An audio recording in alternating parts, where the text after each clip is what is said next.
Hello everyone, আমি makeup artist Priyanka. আজও বেরিয়ে গিয়েছিলাম দুজনে। আমাদের আজ বুকিং ছিল সোদপুরে 3টে পার্টি মেকআপে। এই ভিডিওটাতে তোমাদের সাথে 3টে লুক শেয়ার করব।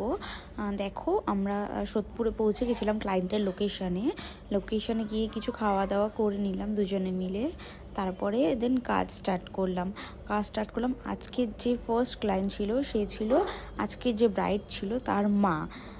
মানে তার মাকে বলেছিল আমাকে সাজানোর দায়িত্বটা আমাকেই দিয়েছিল আজকে। ওনাকে খুব মিষ্টি দেখতে আর খুব মিষ্টি লাগছে। সত্যি আমার তো খুব ভালো লেগেছে ওনাকে। তোমাদের কেমন লেগেছে অবশ্যই জানিও। তোমরা যদি জানাও তাহলে আমার খুব ভালো লাগবে। সেকেন্ড লুকটা ঠিক এমন ছিল, জানিও সেকেন্ড লুকটাও তোমাদের কেমন লেগেছে। আর যারা বুক করতে চাও অবশ্যই করতে পারো। আমাকে ক্লায়েন্ট যেমন চেয়েছিল ঠিক তেমনটাই আমি করার চেষ্টা করেছি, তাই তোমাদের সাথেও ভিডিওটা শেয়ার করলাম।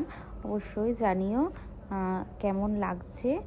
সব কটা 3টে মেকআপই কেমন হয়েছে অবশ্যই জানিও। যাকে এখন তোমরা দেখছো ওই কিন্তু আমাকে বুক করেছিল, আর ও কিন্তু আমাকে একটা কথাই বারবার বলছিল, দিদি আমার তোমার উপরে একদম বিশ্বাস আছে, চোখ বন্ধ করে আমি তোমাকে বিশ্বাস করতে পারি, তুমি অ্যাটলিস্ট খারাপ আমাকে কিছু করে দেবে না। তোমাদের কেমন লাগলো ভিডিওটা অবশ্যই আমাকে জানো। টাটা।